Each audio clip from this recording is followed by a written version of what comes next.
guys, thanks for tuning into the channel and thanks for tuning into this video.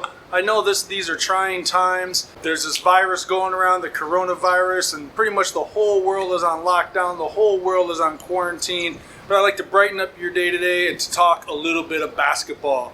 This is the second part of a three-part series. The part one will be linked in the description and in the pinned comment in the comments section. I'd like to encourage you to go back there, check that out so you can get the full value of this three-part series and the full value of this video. So in part one, we talked about the value of different shots on the basketball court and the type of shots that I like a team that I'm on to hunt. These shots were based on data, okay? NBA data over the course of this year and the way basketball has been trending for the last 5 to 10 years. So this video, now that we know the type of shots that are the most valuable, now that we know the type of shots that we are trying to get on every possession, today's video is about the application of that knowledge. How do we apply that knowledge to make our offense the most efficient and consistent it can be? I'd like to run by a couple of offensive concepts, team offensive concepts that can help your team. Now, part one was mostly for basketball coaches and players alike.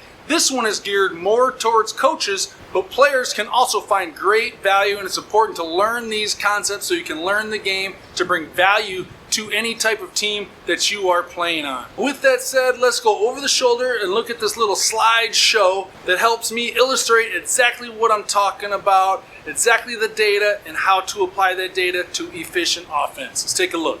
First few slides of the video are just going to be a review of what I went over in part one, so we'll go over this very quickly. You take a look here at the NBA, there are the effective field goal percentage, which is your 2-pointers and 3-pointers. 7 of the top 8 teams in effective field goal percentage have a win percentage of 60% or higher. True shooting percentage is your 2s, 3s, and free throws combined. As you can see here, 11 of the top 14 teams in true shooting percentage have a winning percentage 60% or higher. These are just the values of the shots. You can see here 33% from 3 equals 50% from 2, and obviously 50% from the free throw line also equals 50%. That's why these 3-pointers and free throws are so valuable, because if you do shoot a little higher, you can see why free throws and threes are becoming more and more valuable in the game of basketball. So ways to improve shooting: player development. Every team should have a player development program, and every player should want to develop and be enthusiastically motivated to get better. Transition offense, well, you can catch the team off guard where their defense isn't set or have an advantage in numbers. You're going to shoot a better percentage. Execute a quality half-court offense with proper screening, proper cutting, playing with pace, and reading the defense. These last two are what we're really going to be talking about here. Shot selection is so important. These are NBA averages. These shots inside of 5 feet, catch and shoot threes, and free throws are the most valuable shots here. These are what I like to call optimal shots, and shots that players and teams should hunt on every possession. Uncontested layups. Again, we just saw 60% from 5 feet and in is the NBA average. Uncontested layups are going to be 90-95%.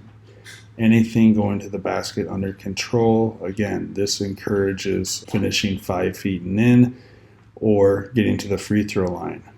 Uncontested jump shots or floaters 16 feet and in. The key word here for me is, as a coach, is uncontested. If I can get an uncontested jump shot 16 feet and in, or a floater in the lane, I'm going to take that. You should be able to shoot a high percentage if you're shooting uncontested jump shots 16 feet and in. The shots I don't like are 17 feet to the 3-point line.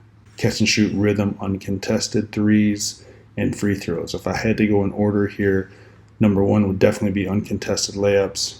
Number 2 would probably be free throws. Number 3 would be catch and shoot rhythm, uncontested threes. Number 4 would be anything going to the basket under control, and then these uncontested 16 feet and in shots, whether it be a jump shot or a floater. So if we know the type of shots that we want and we know the value of the shots, if we know that already, Why wouldn't you design an offense that specifically emphasizes attempting those optimal shots for your team?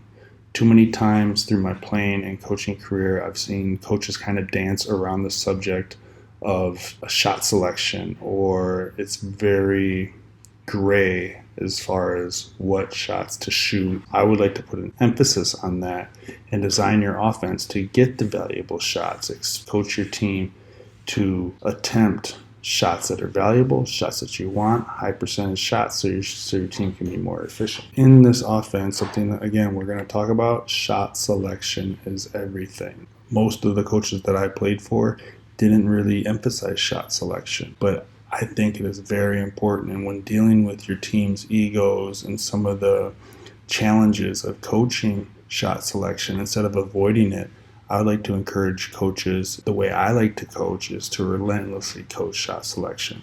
And when you are coaching that, some very important things to consider is the growth mindset of your team. Sometimes egos get involved and players don't like to be coached shot selection. You can bruise their ego, but if you're promoting a growth mindset of always learning, always evolving, always trying to get better, this is something that you need to stress to your team if they're willing to grow, continue to grow, and get better throughout the season. Also stressing the importance of shot selection. You just saw the shots that are valuable, the shots that I prefer to hunt, and if you can stress the importance of that to your team, they're also going to come around to your coaching of shot selection.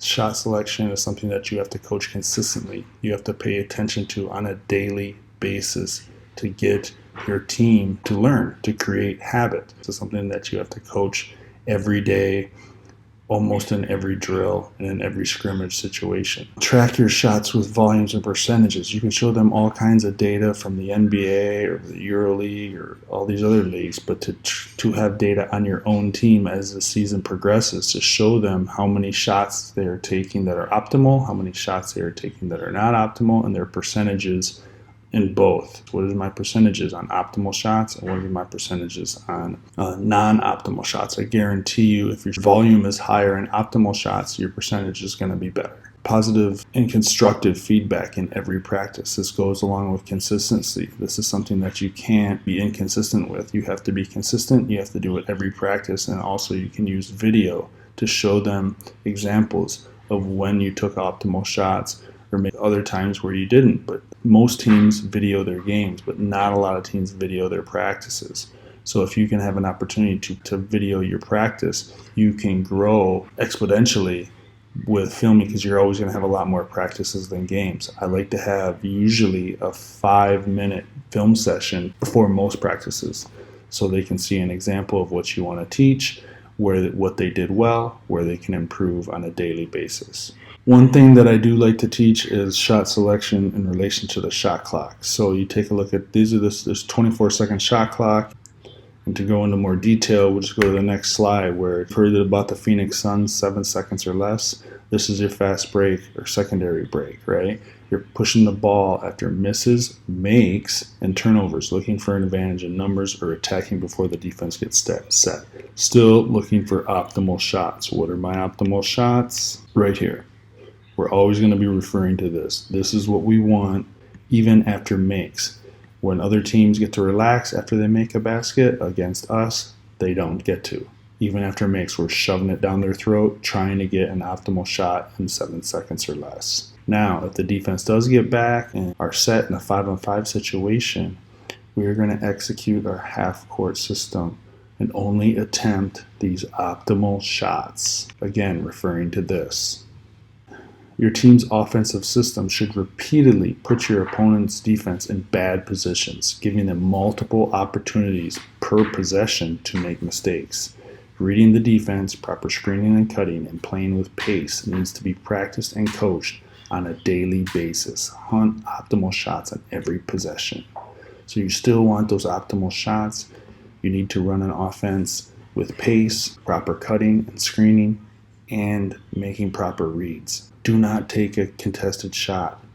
This is when you take a contested shot, 5 seconds or less. Now, this is where To avoid a shot clock violation or turnover, our team must get more aggressive looking for a shot. This is where we might isolate, look to break down the defense off the dribble. This is the only area in the shot clock where we will attempt a contested shot outside of 5 feet. Why take a contested shot outside of 5 feet in one of these first?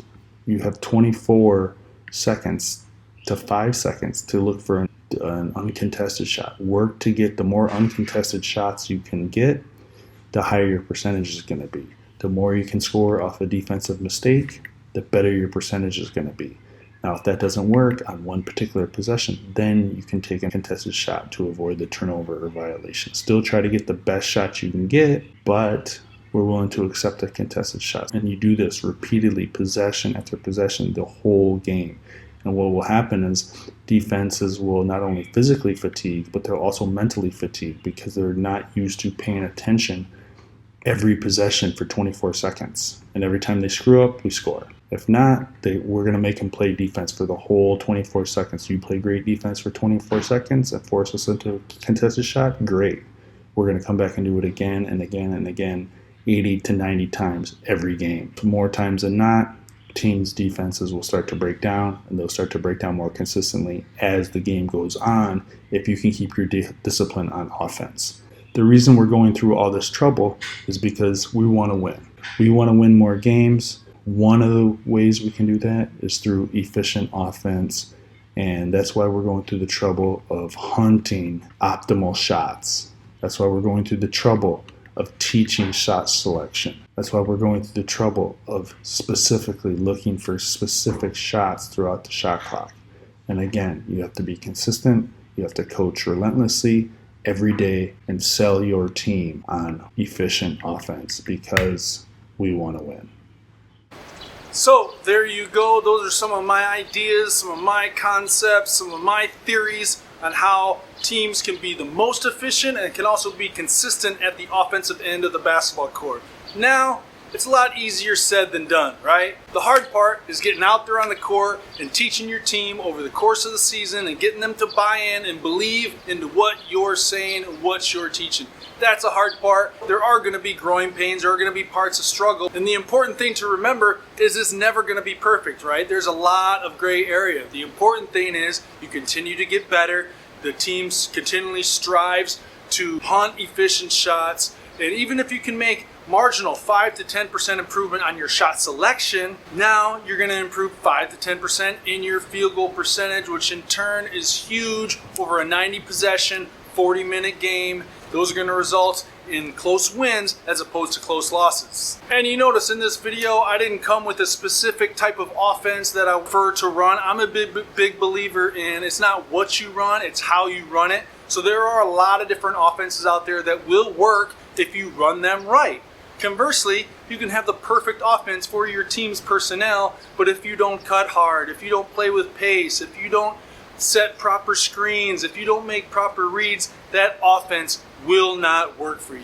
Now, I've heard a lot of excuses from a lot of different players over the years, and anytime somebody tries to correct somebody's shot selection, some of the excuses I've heard is, oh, I gotta think too much, or you're hurting my confidence, or I just like to play, or I'm not a robot. My response to that is good players are smart players, and smart players make smart decisions quickly. Okay, the better you can think the game and learn and apply the knowledge that you have, the better player you are going to be, the more value you are going to have to your team. The more value you bring to your team, the better chance your team has of winning. So the goal is to win, right? And if the goal is to win, you got to have a plan to win. And what I am suggesting is that you give your team a plan. You give your team structure so they know exactly and very clearly what you want to do at the offensive end of the basketball court. The more clear that is with the players and your coaching staff, the better you're going to be at trying to execute that plan or that structure. And also, I think we can agree that all good teams have discipline. They have structure. So, of course, teaching this type of structure and this type of discipline is difficult, but so is winning. It's supposed to be difficult. That's what makes it so rewarding. Well, that's going to be it for today. I hope you found value in this video, and if you did, I'd like to encourage you to hit the like button. And if you like this type of content, I'd like to invite you to Subscribe to my channel, and while you're at it, hit the notification bell so you can be notified every time I upload a video. In my next video, which will be part 3 and the final part of this series, I will be showing you examples of teams running great offense, taking great shots, so you can look forward to that. Until then, please be safe and be healthy.